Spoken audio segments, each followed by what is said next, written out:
Buenas noches, buenas tardes, Gerardo. Hola, querido amigo, ¿cómo estás? Antes que nada, una disculpa por no poner la cámara. Me encuentro en representación diplomática y ya saben que no lo permiten. Pero bueno, vamos a empezar contando con tu presencia, estimado Edgardo. Pues les doy la bienvenida a todas y a todos a esta conferencia internacional número 12 de Ángulo CNT. Ustedes saben bien que es un espacio que se ha consolidado ya como una plataforma estratégica de análisis, de intercambio técnico, de reflexión especializada frente a todos estos desafíos emergentes que hoy día impactan la seguridad, la estabilidad, inclusive los entornos digitales en América Latina y otras regiones del mundo. Para el centro, ustedes bien saben que representa un verdadero honor continuar construyendo estos espacios y pues hoy nos encontramos ya en la mitad del camino hacia la obtención de la certificación emitida por este centro después de los 24 episodios que culminarán un año progresivo de esta asistencia profesionalizada, lo cual pues refleja no solamente constancia y compromiso por parte de quienes nos acompañan, sesión pues tras sesión, sino también esa clara actualización permanente y fortalecimiento de capacidades. La conferencia del día de hoy, colegas, aborda un fenómeno particularmente pues muy disruptivo y de creciente relevancia estratégica.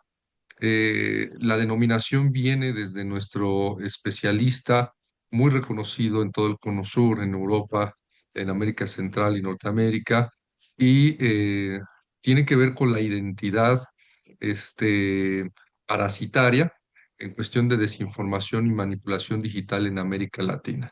Ustedes saben que actualmente los entornos digitales han dejado de ser únicamente pues, espacios de comunicación o interacción social. Hoy en día ya constituyen pues escenarios donde hay influencia, confrontación cognitiva, donde podemos encontrar manipulación narrativa, inclusive explotación masiva de información, lo que hemos visto hoy en día en diferentes plataformas y redes de interconexión social.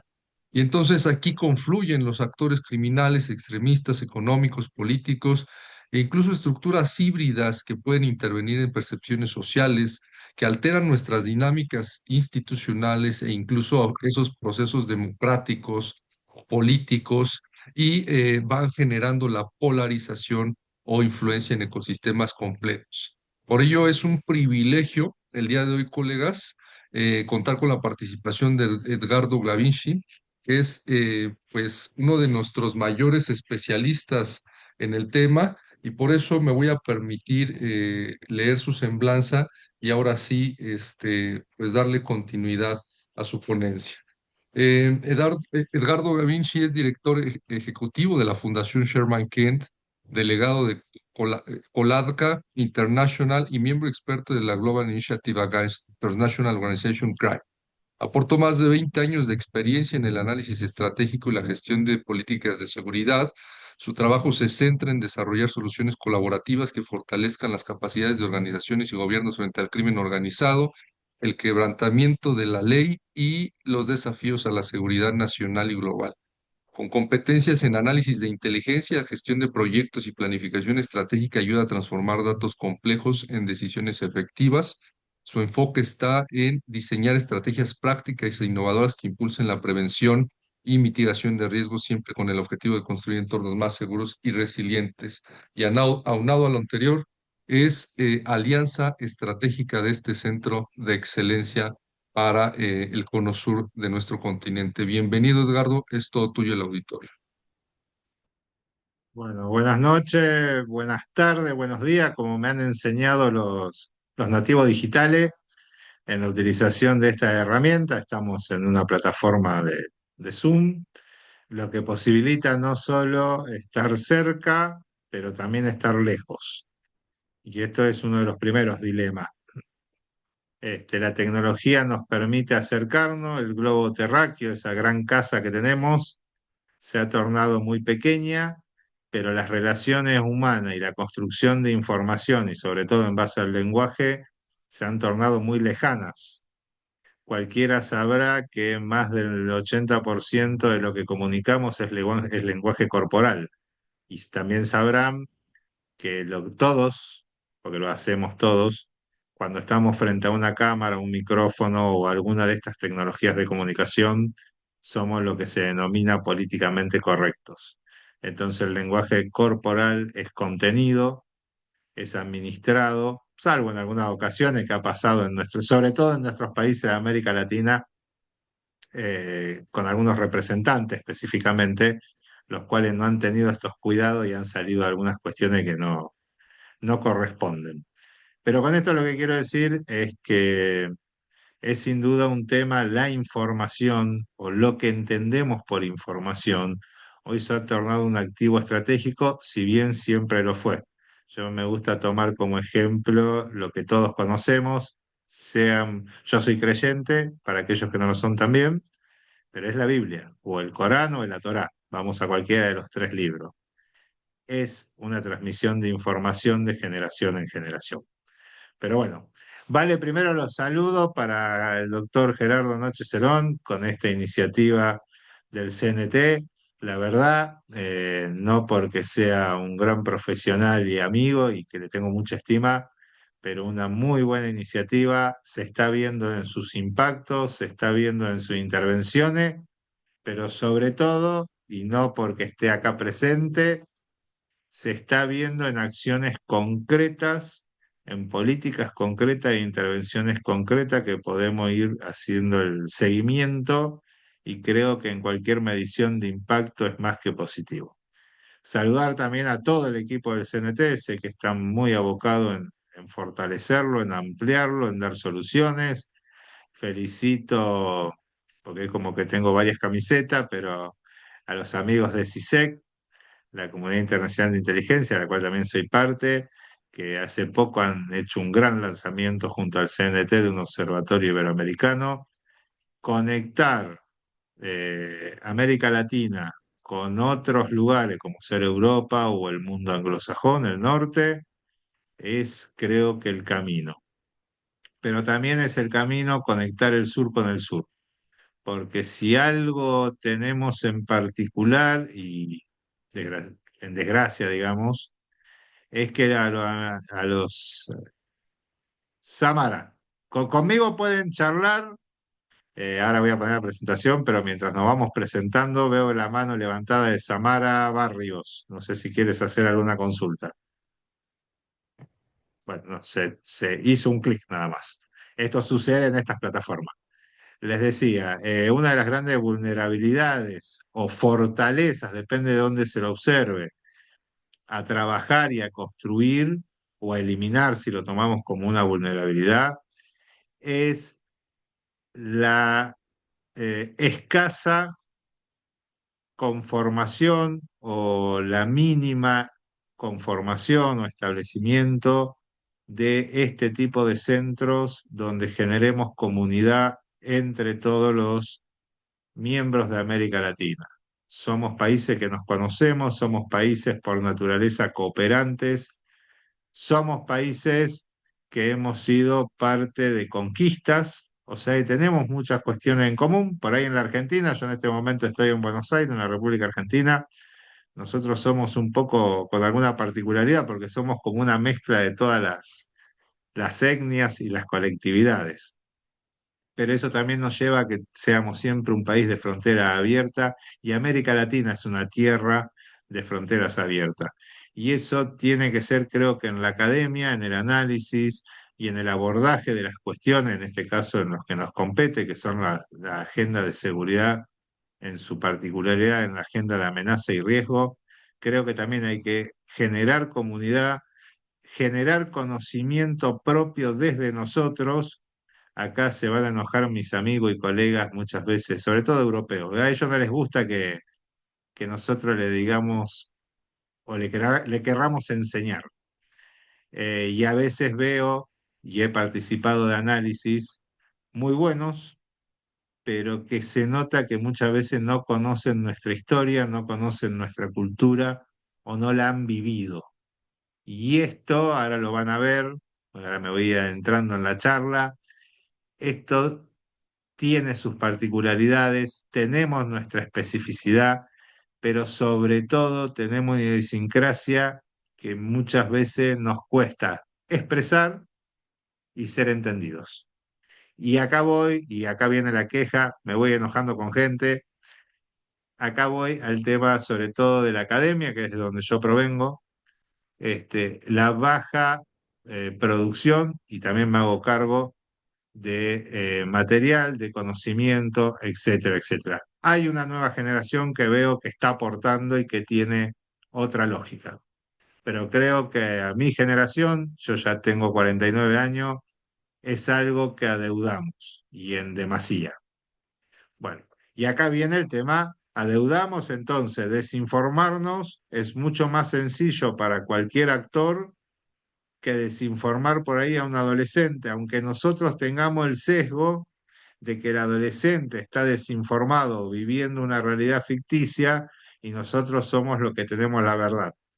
Ojo, a veces esa verdad ha sido construida en nuestras mentes y no nos hemos dado cuenta. ¿Por qué? Porque no conocemos la tecnología, no somos nativos digitales y como siempre, cuando me ha tocado estar en la gestión pública, a todos mis equipos les he dicho algo básico que todos se ríen, pero todos lo saben. No se puede gestionar lo que no se conoce. Y en temas de gobernanza digital, de construcción de información, y hoy en la era de la información, tenemos que conocer estos temas para poder abordarlos, gestionarlos y gobernarlos.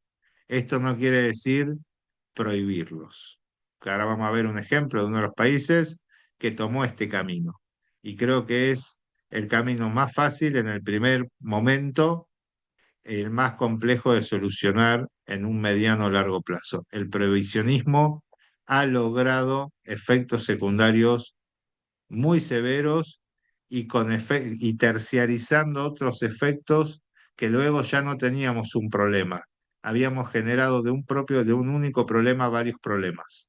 Y creo que lo que hay que hacer, buscar es la simplificación, porque es la única forma que una generación, que es la nuestra, y no veo a muchos, pero habrá muchos de analógicos como yo, nos ha tocado vivir la caída de un muro que dividía el mundo y que en un momento, allá por 1989, para los más jóvenes es historia, para mí es algo que lo viví, pudimos ver cómo un régimen político, una mirada política que era el socialismo, caía ese muro y el capitalismo gobernaba el mundo. Hasta llegado al hecho de que hoy China, si bien mantiene un régimen autoritario político, socialista o comunista, como se denomina, pero en lo económico se tornó capitalista. Vimos el avance tecnológico, tuvimos que superar una pandemia, que eso aceleró los procesos tecnológicos y sobre todo en la rama de la información. Y hoy nos toca la inteligencia artificial, el big data, la física cuántica, etcétera, etcétera. Nuevos paradigmas, nuevas tecnologías, pero que todo eso conlleva a la construcción de información a través del lenguaje, porque es la única manera que nos podemos entender. Por ahora, creo que la IA nos está enseñando que tal vez algunas cosas los seres humanos tenemos que tratar de buscar otros mecanismos de interconectarnos. Es la primera vez, y vuelvo a la IA, que una tecnología es una réplica nuestra y es la primera vez que una tecnología en el corto plazo va a empezar, si no lo está haciendo en algunas cuestiones, a tomar decisiones. Y si esas decisiones son tomadas en base a la desinformación o a la falsedad de la información, la fake news, etcétera, etcétera, la infoxicación, etcétera, etcétera, nos va a llevar que alguna decisión puede ser alterada o manipulada para dañarnos como especie. Entonces, no es un tema menor, parece un poco de ciencia ficción, pero pareciera que aquellos que hacían ciencia ficción en cuanto a la información, estaban hablando de una realidad futura que es hoy. Y lo vemos con la encíclica del Papa, del actual Papa, quien dio ya en esta un eje central, como lo había hecho un Papa cuando fue la primera revolución industrial, donde está hablando que la tecnología tiene que tener una gobernanza humana. Si no la tiene, perdemos el control. La diferencia era que en la revolución industrial dejábamos de colocarle carbón o apagábamos la máquina, le tirábamos un poco de agua y dejaba de funcionar, dejaba de lanzar vapor para producir energía. Esta nueva tecnología que es la IA, si bien todavía tenemos el sesgo que si sacamos el conector a la energía eléctrica se va a apagar, ya hay indicios, y sobre todo en los data centers, de que esto no va a suceder porque está produciendo su propia energía. Entonces tenemos que aprender a gobernarla. Bueno, dada esta introducción, y como verán, soy analógico, si tienen preguntas, no me molesta levantando la mano de forma ordenada, vamos charlando.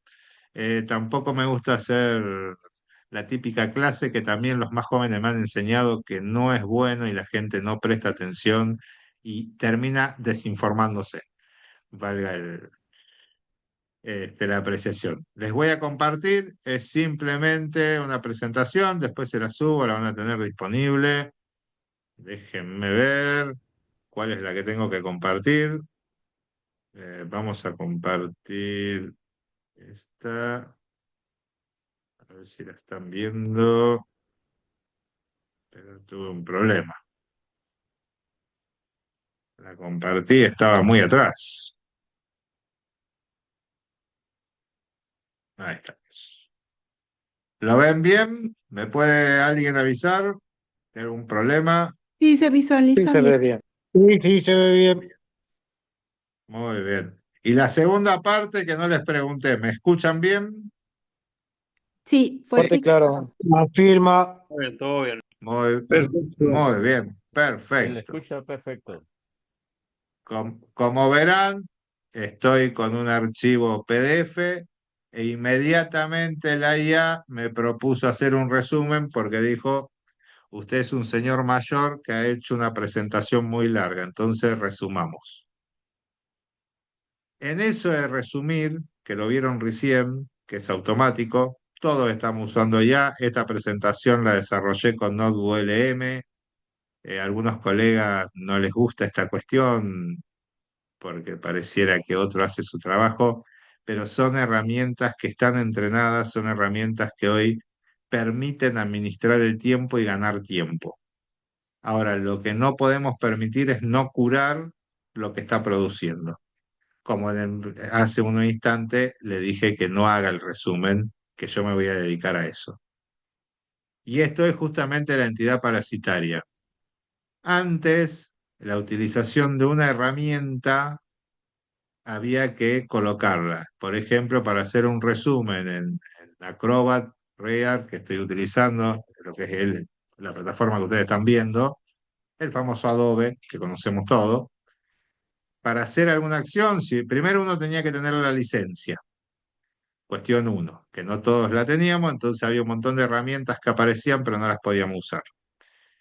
La industria tecnológica avanzó en esto y se dio cuenta que muchas veces consumimos mucho más y aceptamos erogar algún dinero cuando empezamos a utilizar la herramienta y nos volvemos dependientes. Bueno, es lo que sucedió recién. Yo le dije que no a la IA de Adobe, pero fue más parasitario que por un pedido mío de utilización de la herramienta. Si yo estoy en un smartphone, en un tablet, en un teléfono inteligente y no me doy cuenta, seguramente pongo OK. ¿Por qué? Porque tengo poco tiempo o creo tener poco tiempo, lo cual el resumen me facilita. Y todos le habrá pasado con la aplicación más utilizada en mensajería de texto en América Latina, esto hay que ser consciente también, que es WhatsApp, de que ahora tiene el traductor de texto o la visualización de texto de los mensajes de audio. Y muchas veces la IA malentiende y nosotros leemos un poquito mientras estamos conduciendo o realizando otra tarea, o sea que malentendemos nuevamente y nosotros mismos producimos un proceso de desinformación. ¿Por qué? Porque aceptamos una entidad parasitaria dentro de los equipos de comunicación o dentro del lenguaje y del momento de interconexión humano-humano. No es responsabilidad de la tecnología, es una responsabilidad nuestra, lo que se denominaba antes responsabilidad del usuario. Pero llegado a esto, hay más, hay algo macro. Eso es lo micro y lo que producimos cada individuo, digamos, en nuestros hogares y en forma particular. Ahora, hay industrias, hay organizaciones criminales, hay estados hostiles, no confundir estado de enemigos que los pueda haber. Yo hablo, me gusta decir estados hostiles. Tienen sus intereses sobre los nuestros. ¿Está bien o está mal? Es un tema moral. No es, para mí no está mal. Quieren lograr o recursos estratégicos o posicionamiento estratégico o influencia estratégica que le conviene a sus intereses. El problema está en nosotros si aceptamos o no que ese proceso se desarrolle. Dentro de esas categorías que son de la geopolítica, dentro de lo que se pueden decir los mercados de consumo, que es para el sector privado, la industria, etcétera, etcétera, se generan políticas en el sentido de acciones, donde la desinformación o la manipulación de contenido digital genera esas ventajas y abre esos espacios para lograr el objetivo que se está buscando. Bueno o malo, depende de dónde estemos parados. Para América Latina, desgraciadamente, le doy la mala noticia ya desde el inicio y todavía no pasé a al segundo slayer, era de mi época, ahora es presentación, le ponen otros nombres, pero para América Latina estamos en una desventaja profunda y ahora lo vamos a ir viendo. Para el Foro Económico Mundial, y como verán, no es solo para América Latina, yo lo centro acá porque vuelvo a insistir y por eso les dije al principio, quiero aportar mi granito de arena a la producción de conocimiento desde América Latina y creo que lo primero que tenemos que ver en nuestra región, pero ya el Foro Económico Mundial en el informe 2025 colocaba la desinformación como el primer riesgo a nivel global, porque no era nuevo que muchas revoluciones blandas que se denominan en diferentes países, que han derrotado gobiernos, desde la primavera árabe, los tulipanes, etcétera, etcétera, estaban basados en la utilización de información. No hubo un solo disparo, no hubo una sola revolución, desgraciadamente sangrienta, como eran las revoluciones en los 60, 70 del siglo pasado, hay que decirlo, el siglo pasado. Yo los viví, muchos no. Ya ahora con un teléfono y un contenido narrativo y un argumento técnicamente racional, que tal vez no lo sea, puedo provocar decisiones que pueden cambiar el rumbo de la historia, pueden cambiar el rumbo de un país o pueden afectar las decisiones de los tomadores de decisiones, tanto, valga la redundancia, tanto del sector privado como del sector público. ¿Qué otra cosa cambió? Porque esto va de la mano de la tecnología. Se convierte en el primer riesgo global porque, como verán en la imagen de la derecha, antes generar una campaña de información, la propaganda, el uso, la publicidad comercial, etcétera, o la publicidad de un gobierno, eh, l- las políticas comunicacionales de cualquier gobierno, influían directamente en sus PBI o influían directamente en las cuentas de cualquier empresa. O sea, la afectación era muy alta, o sea, eran servicios caros. Hoy, apenas con un puñadito, con unas monedas, digamos, se adquieren miles de interacciones. Esto lo pueden ver en el último informe de la OTAN, que se está refiriendo sobre todo a los procesos que está atravesando Europa, pero que también son trasladables a nivel global y a nuestra región. Y esto lo pueden hacer ustedes. A mí me gusta siempre dejar ejercicios. Aparte de dejar dudas, dejar ejercicios. Comuníquense con cualquier community manager, que hoy lo pueden hacer con cualquiera de las aplicaciones, o cualquier servicio de gamificación de información o para un producto, y pidan un presupuesto. y van a ver que antes tenían que ir a una agencia de publicidad y estábamos hablando de que solamente grandes empresas o estados lo podían realizar. Hoy cualquier ciudadano con escasos recursos y algunos hasta con recursos propios, siendo autodidacta, puede generar una campaña de desinformación o de información dependiendo desde dónde lo plantee. Por eso, acá abajo puse en América Latina, esto no es un problema tecnológico, es una amenaza silenciosa que corroe los fundamentos de las democracias desde adentro. ¿Por qué? Y la democracia, yo vengo del sector público, tal vez van a ver un sesgo ahí, me, me dedico más a eso, pero también sucede en el sector privado. La afectación directa es la toma de decisiones porque se toman con mala información, con engaños o con percepciones de la realidad que condicionan cognitivamente qué queremos. Y esto es porque desde las neurociencias, yo no soy de esa rama, pero lo he tenido que estudiar y me lo han tenido que explicar, el 80% de una decisión es emocional. Luego que ya lo tomamos esa decisión, por más que inconscientemente no lo sepamos, generamos el argumento racional para justificar la decisión. Entonces la desinformación, ¿dónde trabaja sobre todo? En las emociones. Esto es el cambio de paradigma. Por eso le estabas hablando de el antes y el ahora. El modelo obsoleto eran emisores identificables, los canales de televisión, una sintonía de radio, una propaganda física, estática en la vía pública, etcétera, etcétera. Vamos a algo común, campañas políticas o una campaña de instrumentación de un producto de las dos grandes marcas, digamos, de bebida cola. Acá lo puedo decir porque no hay problema. Pepsi, Coca-Cola ponían cartelera o pintadas o en algún momento generaban alguna especie de lo que sería eventos cinematográficos para demostrar algo, etcétera, etcétera. Pero dentro de la estrategia de marketing, ya todos sabemos los efectos secundarios, producto de los grandes niveles de azúcar y algunos otros productos que conllevan ese tipo de bebida, comenzaron de a poco a jugar con nuestras emociones y verán que toda propaganda, no solo de esas dos marcas, de la mayoría de la marca, son netamente emocionales. Si tienes tal calzado, vas a ser más veloz o vas a tener más destreza.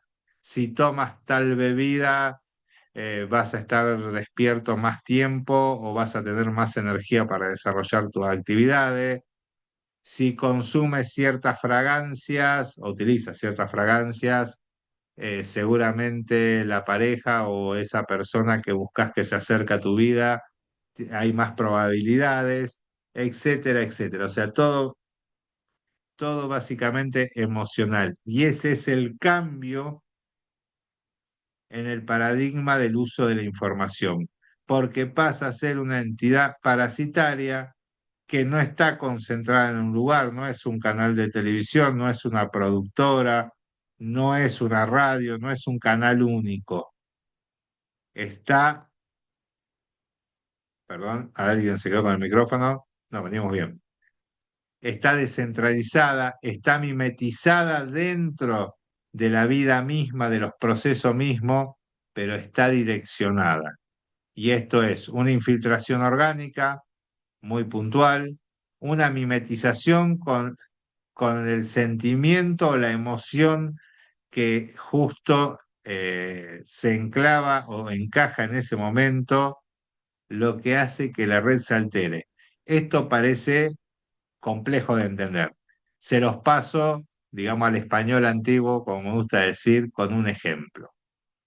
Una persona se le corta la energía eléctrica, el suministro de energía eléctrica en cualquiera de nuestras ciudades, en el Distrito Federal de México, en Buenos Aires, estoy en este momento, en Lima y en Quito, en cualquiera de nuestras ciudades de América Latina, y expresa su enojo, vamos a usar Twitter o X, como se denomina ahora, expresa su enojo.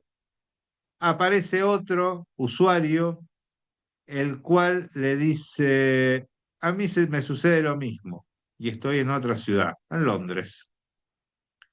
Empiezan a dialogar, pero la otra persona no le niega el hecho. Le dice, sí, sí, estamos sin energía. El problema es que como a las empresas las regularon, estas empresas están de alguna manera enojadas y están haciendo un sabotaje para poder incrementar la cuota o el valor de la energía a cada usuario. Con eso se ha generado una campaña de desinformación y se empieza a generar malestar social. El gobierno intervino, tal vez la revolución no existe. Tal vez la empresa ni siquiera está pensando en un incremento de costo o del valor del suministro, pero alguien está pensando en desestabilizar la noción de comunidad o desestabilizar el tejido. Puede suceder en el sector privado con la reputación de una empresa. Hoy los ataques reputacionales tienen más costos que cualquier campaña agresiva de tu competencia. Por ejemplo, de que se utilizó agua que era de un deshielo y por ende afecta el medio ambiente. Entonces esa empresa X, si bien la bebida es muy buena y es sabrosa, no lo desmiente la competencia, pero está haciendo un tercer daño al medio ambiente. Está usando un agua que es para la humanidad y que en algún futuro, cuando haya escasez, como esa empresa utilizó esa agua no va a estar. Bueno, afectó su reputación directamente. Tal vez los usuarios, los consumidores, dejen de adquirir ese producto por ese mensaje que fue estructurado. Entonces, lo que no crea ecosistema alternativo, sino corroe lo existente.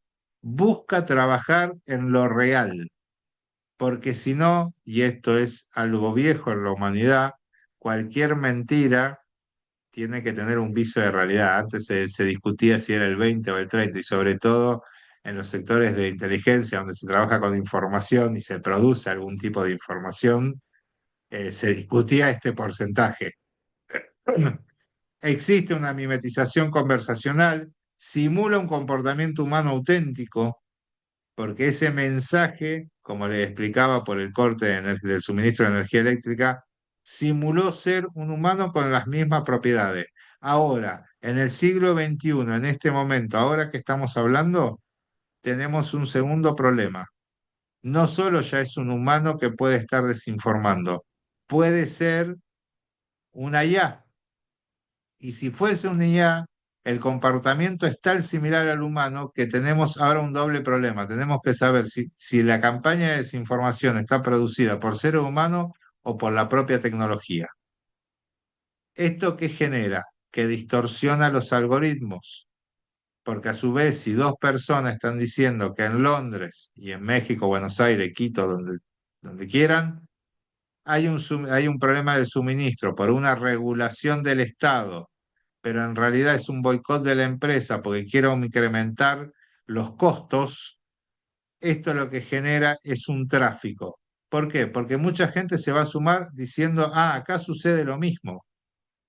Es verdad, estas empresas normalmente nos quieren cobrar más, no nos gusta pagar más, no sabemos el costo base, entonces están ganando mucho, están concentrando riqueza, etcétera, etcétera, pero fue el responsable el Estado. ¿Dónde genera esto el impacto? En la gobernanza. Y el algoritmo se alimenta de esto. ¿Y el algoritmo dónde está? Donde masifica esta información, sobre todo en redes sociales. Y ahora van a ver el por qué en América Latina es fundamental el estudio y el desarrollo de acciones o de marcos. No me gusta decir la palabra regulatorio porque lo entendemos mal, porque se asocia a prohibir, pero en realidad es controlar. Si no controlamos esto, empieza a generar lo que les pongo, lo que coloqué ahí abajo, lo que es, se distorsionan los algoritmos, porque al ver tráfico los siguen alimentando, y las métricas de engagement, que es lo que las empresas buscan, se empiezan a alimentar. Entonces dicen, es por acá, estos son buenos. ¿Quiénes realizan estas actividades?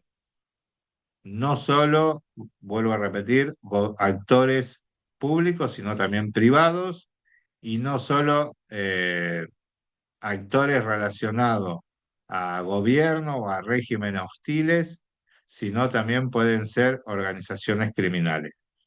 Hay ya, y doy un ejemplo concreto que hace muy poco, la Policía Federal de Brasil, de Río de Janeiro, dio captura a muchos almácigos, si vale el término, o a centros tipo data center que estaban viralizando sobre todo imágenes y videos, o sea, prestaban ese servicio.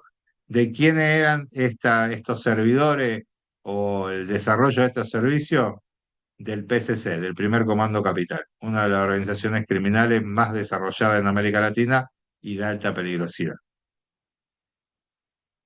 El objetivo estratégico es la gobernanza negativa de la información, inyectar contenido falso en conversaciones auténticas, lo que les comentaba sobre el corte de luz, distorsionar las métricas para manipular el algoritmo. ¿Esto qué es?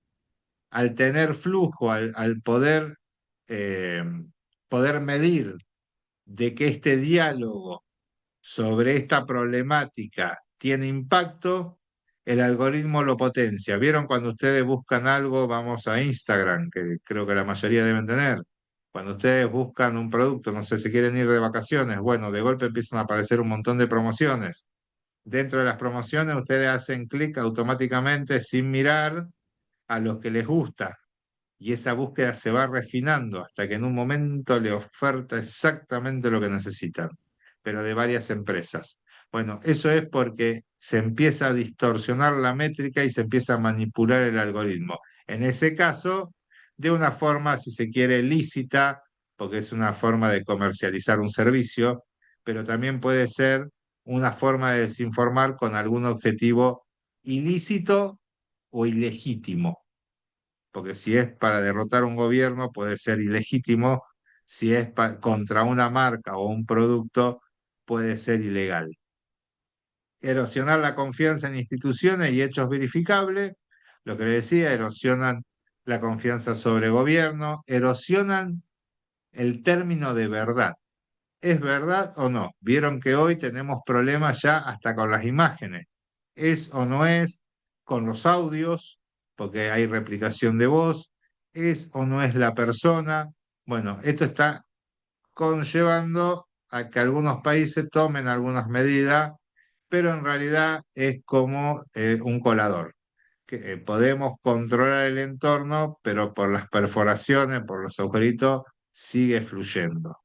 No es sencillo, tenemos que aprender nuevamente, no podemos gestionar lo que no conocemos. Paraliza la capacidad de decisión colectiva y democrática porque genera burbujas y genera tendencias.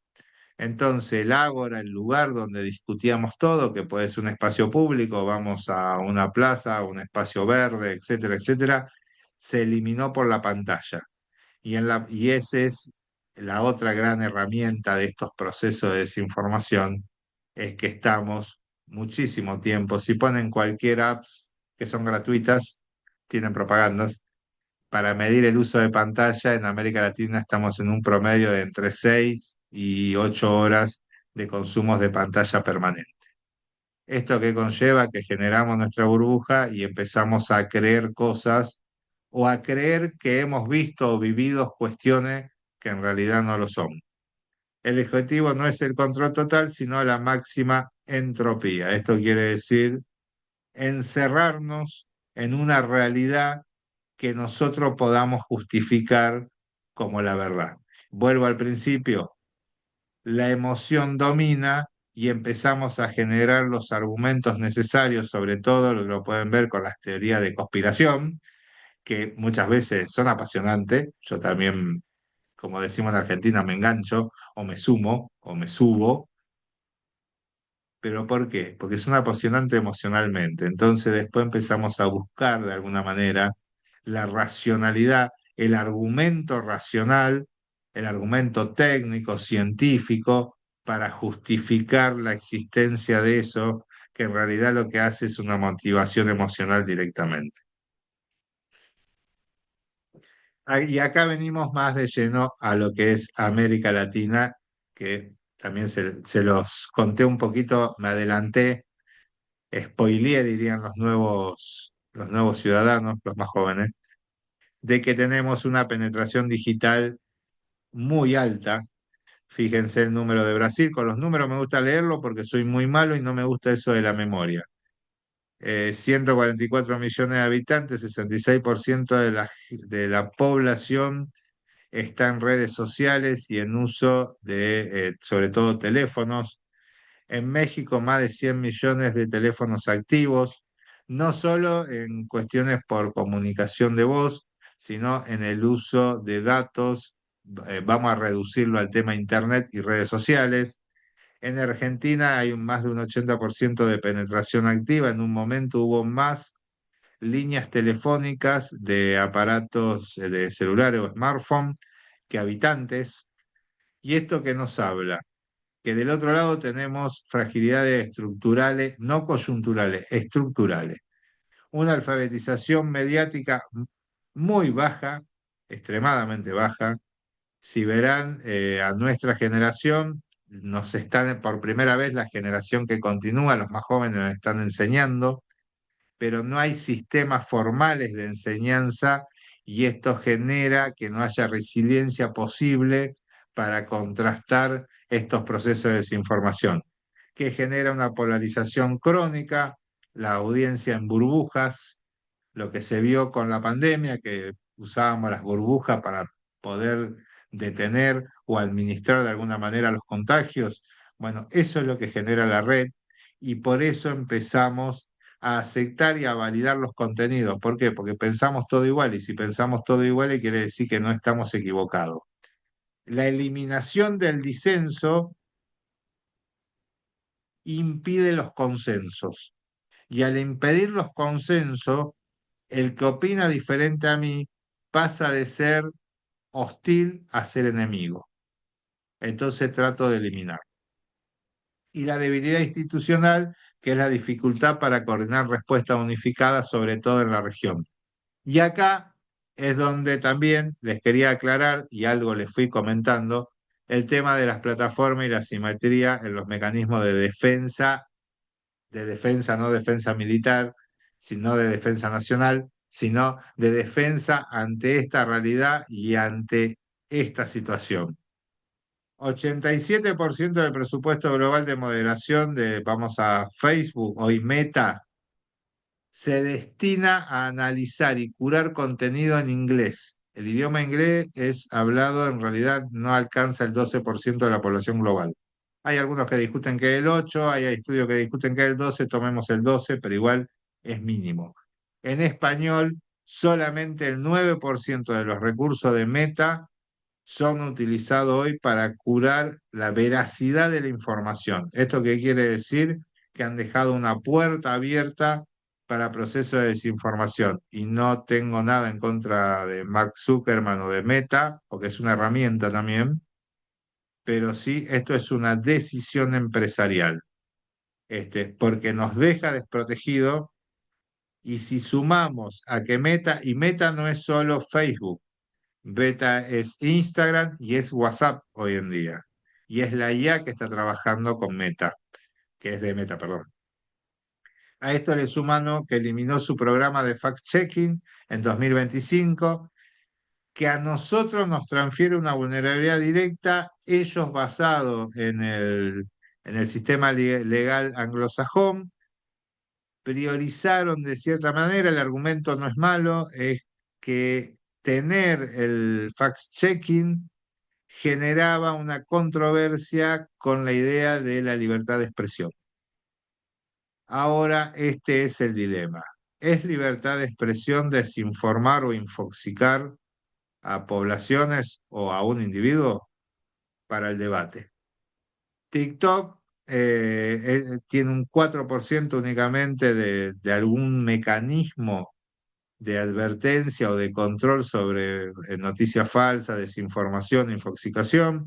Instagram tiene un 22%, Facebook 39%, etcétera, etcétera. Como verán, estamos ante un dilema de que las empresas han de alguna manera, optado por la libertad de expresión, la cual, y en mi caso, en mi particularidad o en mi opinión, no es libertad de expresión, es libertad para la selva, para un producto, porque si vamos desde el lado crítico, desde el análisis crítico, todas estas plataformas, aparte de que nos permiten socializar, acercarnos, conocer gente, estar informados, también producen metadatos que son específicos para la comercialización de producto y por eso también le hablé que ganó el capitalismo y dentro del capitalismo está el consumo. Bueno, estas empresas viven de nuestros datos, que es el activo principal para que podamos, para que nosotros tendamos a consumir. Si le ponían alguna barrera, tal vez algunas propagandas direccionadas o algunas publicidades direccionadas o provocadoras de algún consumo eran eliminadas por el propio algoritmo. Entonces se bajan las medidas, si se quiere, de seguridad en el desarrollo de información. Pero ¿qué más tenemos acá? Las operaciones de influencia de actores estatales o no, pero sí podemos decir, de actores extra occidentales, los cuales algunos son teatro de operaciones para algunos regímenes que tienen algunos intereses estratégicos, para ellos bueno, para nosotros tenemos que discutir. Segundo dilema para cuando hagan las preguntas.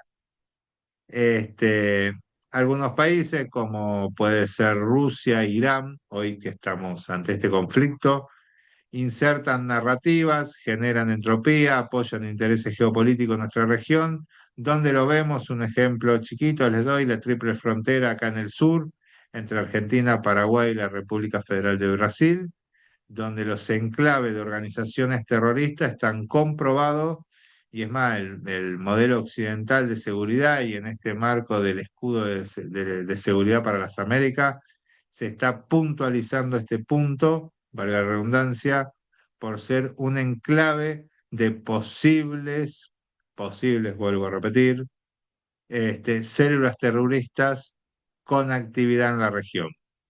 ¿Qué otro país hostil tenemos hoy? China. No, la sociedad china perfecto no es un comentario xenófobo o racista, pero su régimen autoritario, comunista, sin duda tiene una estrategia comercial y la cual se basa en la depredación de nuestras economías, estoy hablando de Occidente, de nuestros recursos estratégicos, tanto minerales como alimentarios y otro tipo de recursos, pero también el recurso de nuestros datos personales para poder comercializar sus productos. ¿Está bien? Creo que sí, es una estrategia. ¿Está mal? Desde el punto de vista de ello, no. ¿Está bien que nosotros lo permitamos? Creo que ahí es el dilema. Creo que hay que regular y controlar. Nosotros no podemos permitir modelos depredatorios que van a afectar directamente las economías. Si afectan las economías, afectan nuestras sociedades. Si afectan nuestras sociedades, van a afectar nuestra seguridad. Hoy, si hablamos de la penetración de mercancía legal o de origen lícito del gigante asiático, está generando una desindustrialización de nuestras sociedades, lo cual genera desempleo, lo que va a generar conflicto, lo que genera que la gente va a buscar, las personas van a buscar, porque estamos en un sistema capitalista, de qué manera consumir. Uno de los mercados que se está expandiendo y es diametralmente opuesto son los mercados criminales. Por eso, y hace unos días, y los invito a que lo busquen, yo desgraciadamente en este equipo que estoy no lo tengo, pero si quieren después lo piden y se los comparto.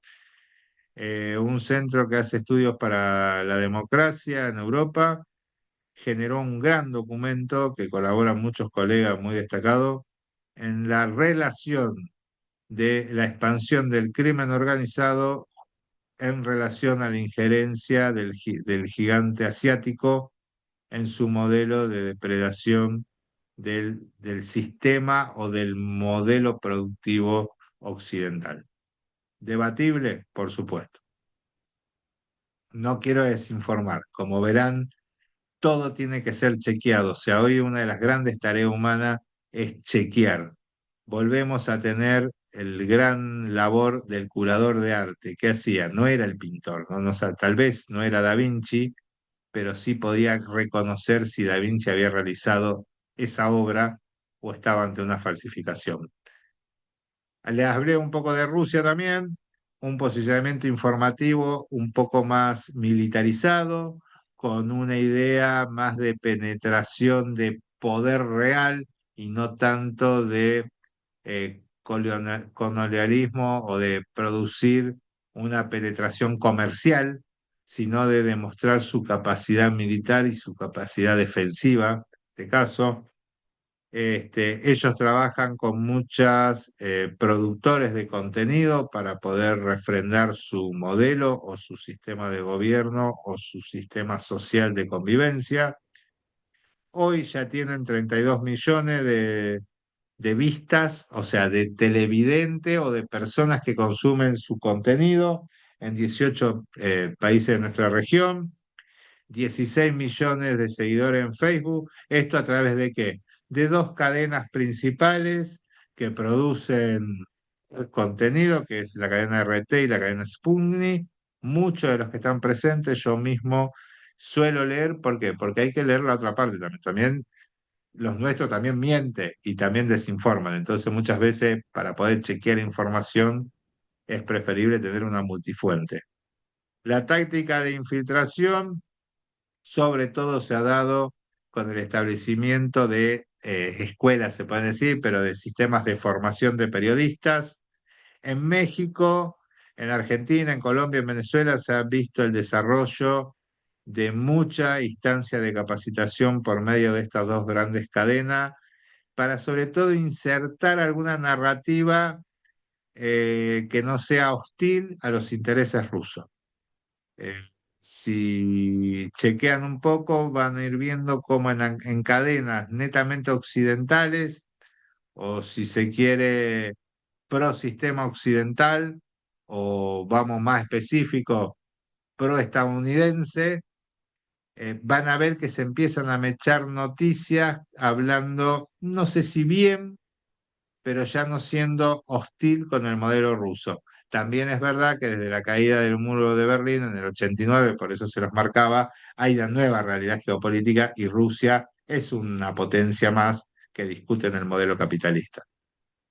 La efectividad, las agencias como Social Design y otras logran que más de un 75% de su contenido sea republicado por medios latinoamericanos. Esto es de la Alianza de la Seguridad Democrática, el dato, lo que ha conllevado a que tengamos evidencia empírica de que el informe de la OTAN, también que les hablé antes, que está más dirigido a Europa, sea lo mismo los indicadores en cuanto a América Latina. ¿Por qué? Porque nosotros, la mayoría, no digo todos, porque tenemos una gran mezcla con los pueblos originarios de toda América Latina, pero la mayoría de nosotros somos inmigrantes europeos o de origen de inmigrantes europeos. Entonces, toda técnica o todo mecanismo que se haya pensado para Europa es permeable en nuestras sociedades. Cuando hablamos de China, tiene otro mensaje porque su objetivo por ahí ya no es de un posicionamiento estratégico militar, sino de un posicionamiento estratégico económico. Entonces hay operaciones de enjambre, lo que se dice redes coordinadas de cuentas falsas. Esto en México especialmente hubo un gran caso donde se encontraron muchísimos almácigos o albergues de bot, esto que es cuentas falsas, estadios o plataformas de cuentas desarrolladas para poder incrementar el tráfico en redes. Esto es la sindicación de contenido local vinculado directamente a Latinoamérica en un paper y la iniciativa de la franja y la ruta. Esto es netamente comercial. O sea, cómo lograr que productos chinos de origen chino, y ahora lo estamos viendo sobre todo en el sector automotriz, cómo reemplazan a la industria local o a la industria de América Latina. Si nos vamos a Irán, una narrativa más focalizada en su protección y por ahí en su lucha del régimen, no del pueblo iraní. Acá me gusta siempre diferenciar, tanto en China como en Irán, no tenemos claro qué opina el pueblo directamente. Tenemos la visión y el mensaje de dos regímenes autoritarios. Por ende, esa es la narrativa que nos llega y esa es la narrativa que se está produciendo para desinformarnos. Mensajes antioccidentales por parte de Irán y anti-israelita o judíos, dirigido a comunidades específicas, y ahí vuelve el tema, marqué, de la Triple Frontera, porque es donde más se ha detectado actividad. Y Cuba, hoy en día en boga, justamente el día de hoy estaba mirando algunos informes y algunas noticias donde pareciera inminente la intervención por parte del gobierno de los Estados Unidos, o bien el desarrollo de alguna estrategia o acción similar a la que se desarrolló en la República de Venezuela, para poder estabilizar al menos la situación del pueblo cubano, también bajo un régimen autoritario, pero donde la propaganda tradicional está consolidada. Yo creo, el otro día me tocó participar de un panel donde creo yo que la diferencia hoy es que esta consolidación se está diluyendo, o este mensaje, esta construcción narrativa se está diluyendo porque ya son los abuelos los que vivieron la revolución castrista y del Che Guevara, que era un coterráneo mío de acá de Argentina. Hoy ya son nieto y bisnieto, y los que pueden tienen acceso a esto, a Internet, a las comunicaciones, y eso le ha mostrado de que hay otra vida, hay otra posibilidad, hay otra realidad, valga la redundancia, real. Pero también pueden estar siendo desinformados por otras cadenas, como Telesur, Grama, Prensa Latina, etcétera, etcétera, que ha invertido mucho, y acá ha sido el Estado, no la empresa. Recordemos que un Estado totalitario comunista está todo concentrado en las decisiones estaduales o del régimen que tiene el Estado, que se ha adueñado del Estado. Escenarios regionales, y acá, porque esto es como una patología clínica, es lo más sencillo, o sea, esto es como que se ha viralizado, estamos luchando contra una enfermedad, básicamente, contra un virus. Entonces, Argentina, muchísima utilización de IA y deepfakes.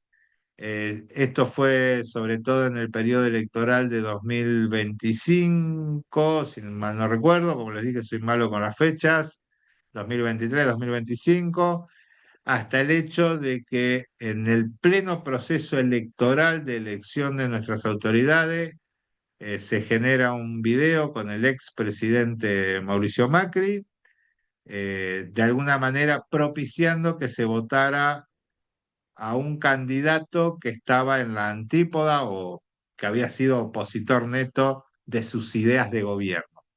El video fue tan viralizado que la gente empezó a dudar si él había tenido un error conceptual, había tenido algún problema emocional, o si era una deepfake. En realidad había sido un video construido y lanzado y viralizado directamente, faltaban no más de 2 o 3 horas para finalizar el proceso electoral.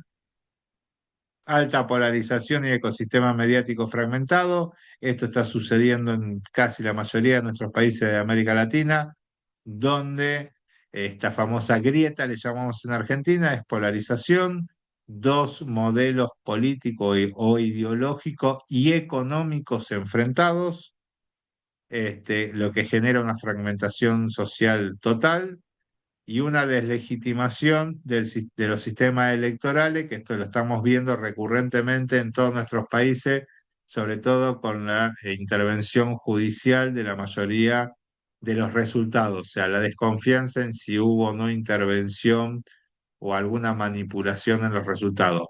No es propio de América Latina, recuerden que sucedió también en Estados Unidos, ya con dos presidentes, porque todo el mundo recuerda el suceso asociado a Donald Trump, pero también lo hubo a la familia Clinton. En México, más que nada el lavado informativo a través de botnet, lo que les comentaba, granjas de bots que generan tráficos constantes. El problema es que estas granjas ya con la IA tienen la facultad de poder ser similares o asemejar a un ser humano. Antes los bots eran personas que tenían varias cuentas, vamos otra vez a Instagram o X, tenían varias cuentas y con eso podían jugar un poco y, digamos, desinformar, pero en pequeña proporción. Hoy son cuentas que, es más, uno le busca la antigüedad de las cuentas y tienen antigüedad histórica, entonces más real parecen.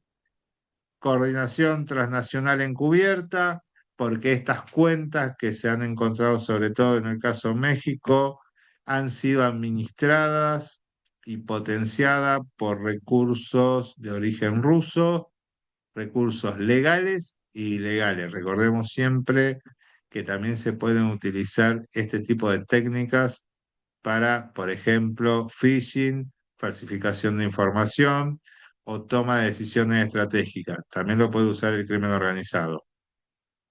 Y la manipulación masiva de hashtags, sobre todo en procesos electorales. Recordarán que pasaron con la elección anterior de AMLO, donde un hashtag específico que era AMLO narco fue tendencia durante más de 72 horas. O sea, habían de alguna manera invadido el algoritmo y después no había forma, yo creo, de los propios actores que lo dispararon de poder detenerlo. Brasil, y acá vamos por ahí con la diferencia, una respuesta institucional agresiva, crea un sistema de revisión o control del tráfico digital y de la construcción de información. Lo que logra es una prohibición y busca una regulación total de la IA. Europa es uno de los primeros lugares donde se ha regulado la IA, pero se ha regulado los procesos que utilizan IA, no la IA en sí. China, el régimen autoritario chino, regula si se puede o no utilizar qué tipo de IA y regula si se puede o no utilizar ciertas redes sociales. Bueno, Brasil tomó un camino similar hasta llegar a un proceso de bloqueo de plataformas. Esto fue de ex Twitter, que fue bloqueado en su momento y luego el Tribunal Superior dictaminó que iba en contra de las libertades, bueno, de empresa, las libertades de expresión y sobre todo las libertades de los ciudadanos de poder expresarse. Acá tienen un poco resumido el paradigma brasileño, una respuesta frontal, es el caso más avanzado, pero también el más controversial, porque mm, el dilema es, ¿hay seguridad democrática? Si verlo del costado con la creación de este instituto, con las resoluciones de etiquetado obligatorio de elementos generados con IA y la eliminación de algunas cláusulas, versus la libertad de expresión, el bloqueo judicial de casos como el de Twitter, la moderación sin orden judicial previo, o sea, esto es, el Estado intervenía en moderar ciertos debates o ciertos contenidos y el debate sobre los límites de la censura, o sea, creo yo que es una medida analógica digitalizada.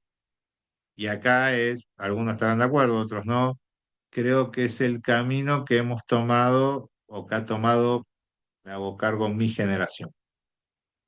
Tratar con las mismas herramientas, los mismos paradigmas, la misma lógica del mundo físico, dar respuesta al mundo digital. Y vamos acelerando un poquito porque si no, no los voy a dejar cenar y yo no me voy a poder ir a descansar. En México, la automatización y lavado informativo, como le decía, el 92% de las publicaciones son hashtag críticos. Acá está lo de narco presidente AMLO, generado por bot, no por ser humano. Más de 50.000 posts generados en apenas 4.000 cuentas coordinadas. Esto es cómo se procesa para poder generar la tendencia. La sindicación, 75% del contenido de voces de periodistas que han sido influenciados, vamos a ponerle, inyectado, me puso la I acá, pero es influenciado de esas agencias estatales, y una coordinación transnacional en relación a activo estratégico o intereses estratégicos de por qué generar lo que generar y por qué esta desinformación afectaba a la futura toma de decisiones del gobierno de turno. El antídoto, porque teníamos esta bacteria o este virus, este parásito que se ha colocado no solo en nuestros teclados y en nuestros teléfonos, sino que llega a un lugar que antes no estaba pensado. Y desde las ciencias militares algunos hablan del sexto dominio, que es nuestra mente. La estrategia de resiliencia regional, la entidad parasitaria no puede ser derrotada, siempre hubo desinformación, es parte de los procesos para ganar intereses estratégicos. Esto desde el arte de la guerra se sabe que es una de las condiciones, pero puede ser contenida. Entonces, ¿qué sostengo o qué sostenemos desde la Fundación Sherman Kent, que nos dedicamos a producir información para la toma de decisiones? Es una detección proactiva, un monitoreo continuo, monitoreo, control, no prohibición. Una resiliencia distribuida o distributiva. ¿Esto qué es? Una defensa descentralizada. Alfabetizar a los ciudadanos, hacerlos ver. Hay un ejercicio que se hizo en algunos países europeos que es muy interesante, a los cuales, sobre todo en adolescentes, se le brindaba en la escuela pequeñas dosis, digamos. ¿Vieron cómo son las vacunas? Que son pequeñas dosis muchas veces del propio virus inactivo. Bueno, pequeños videos o pequeñas frases de desinformación, y que el trabajo en la escuela era detectar si era información veraz o era un proceso de desinformación. ¿Qué generaba esto? Que cuando están en una tableta o están accediendo a algún tipo de información o conocimiento, tengan las habilidades incorporadas ya de forma automática, digamos, tengan el reflejo de que hay que chequear sobre todo lo que se ve, lo que se oye y lo que se lee. Esto es lo que es la defensa descentralizada. Nuevamente es generar cultura de la información, porque ahí sería mucho más difícil desinformar. Y la colaboración internacional en inteligencia transnacional. Esto es clave porque ya, como les decía, el mundo quedó muy chiquito con la tecnología, pero los humanos cada vez estamos más lejos uno de otro. Entonces, creer las realidades cuando estamos en una misma burbuja informativa, en una misma burbuja producida por la tecnología, es casi lo más sencillo y lo más fácil. Y en lo que más creemos, todos, y me incluyo. Implementación táctica, un pequeño protocolo o esbozo. Todo esto es para debatir porque en realidad, como les decía, América Latina recién está planteando algunos mecanismos, como vieron por ahí tomé el caso de Brasil como extremo. La detección proactiva, adaptar algunos modelos, que puede ser el modelo Edmond europeo, potenciar redes como la TAN Chequea. Esto hay varios sitios que van chequeando sobre todo la información de algunos periódicos o de algunos portales digitales masivos, y el sistema de alertas tempranas para autoridades electorales, sobre todo en procesos presidenciales o presidenciales, ya que es donde más se puede erosionar y donde más puede tener algún interés geopolítico el que uno u otro modelo o candidato sea quien detente el poder en el Estado. Resiliencia distributiva, el pre-booking, esto es inoculación psicológica masiva, lo que les contaba, ejercicios permanentes, sobre todo en las nuevas generaciones, y agrego en los adultos mayores, porque también son muchas veces víctimas de phishing o de procesos de desinformación que llevan a malas decisiones o a afectar su sistema de salud. Esto es ponerlo en un sistema nervioso crónico ante amenazas que no existen. Capacitación técnica obligatoria para funcionarios gubernamentales, periodistas, y yo agregaría acá CEOs o gerentes de empresas.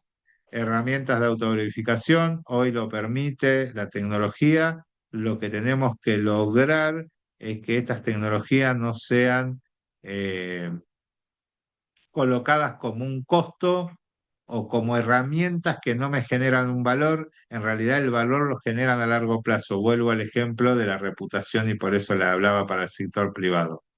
Y la colaboración internacional, que es el intercambio de inteligencia, o sea, de información sobre amenazas o sobre tendencia o sobre políticas de desinformación, presión diplomática coordinada sobre las grandes empresas tecnológicas, sobre todo de redes sociales, para que estos elementos que les mostraba de curación de contenido ante posible falsedad no solo sea destinado a la lengua inglesa, sino que sea también destinada al resto de las lenguas donde estas plataformas tienen más presencia. Las métricas las tienen las plataformas, o sea que no es difícil poder eh, de alguna manera redistribuir sus recursos en la protección de la información.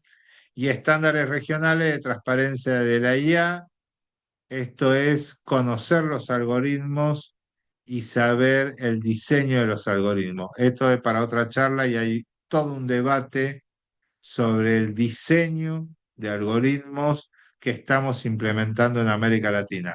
Nuevamente, es una tecnología que no es nuestra y no tenemos soberanía sobre ese producto, si se quiere, o sobre esta nueva tecnología. Estamos basándonos y en este momento estamos utilizando ya de otras procedencias. Como cierre, les quería decir que la verdad como recurso estratégico hoy es o un recurso o un activo si se ve del sector privado, pero es una cuestión que tenemos que abordar. América Latina puede convertirse en un laboratorio de vulnerabilidades, que creo que ya lo es, o en una pionera de respuestas democráticas.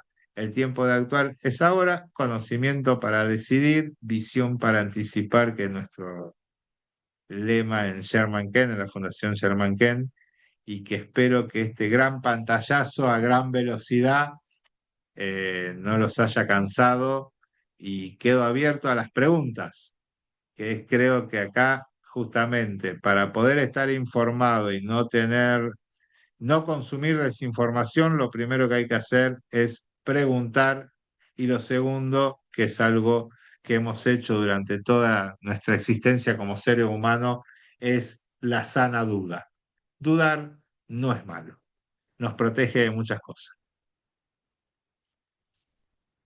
Mi queridísimo Edgardo, muchísimas gracias, como siempre. Un tema, yo creo que de alta relevancia para la región y sobre todo de alta perspectiva para todo lo que se nos viene encima, ¿no? Queridos colegas, como ustedes saben, Edgardo también es director ejecutivo de la Fundación Sherman Kent, un espacio muy importante de generación de inteligencia en materia de seguridad, geopolítica, relaciones internacionales, cooperación internacional y muchos otros más que ya han abierto su abanico recientemente, querido amigo. Y pues bueno, no dudar que si queremos prepararnos, este es uno de los espacios de mayor o de más alto rendimiento en América Latina. Muchísimas gracias, querido Edgardo, nuevamente y espero vernos pronto. Y gracias a todos los que nos acompañaron esta noche. Gracias Gerardo, gracias a todo el equipo del CNT. Vuelvo a decir que brindo y celebro este tipo de encuentros y sobre todo, lo último, porque si no me tienen que cortar la luz, siempre duden y siempre intenten en lo posible bloquear las campañas de desinformación cuando ustedes se dan cuenta, porque si no mucha gente toma muy malas decisiones y apoyamos o a países hostiles, a Occidente, o estamos apoyando a grupos del crimen organizado que lo ven como un negocio poder manejar nuestras decisiones. Vuelvo a agradecerle a Excelente. todos por haber estado atentos y veo todos los saludos en el chat y a su disposición y como siempre Gerardo a tu disposición y de todo el CNT. Muchas gracias, amigo. Excelente y excelente noche a todos. Nos vemos pronto. Buenas noches, Hasta buenas luego, tardes, que buenos días a descansen. todos.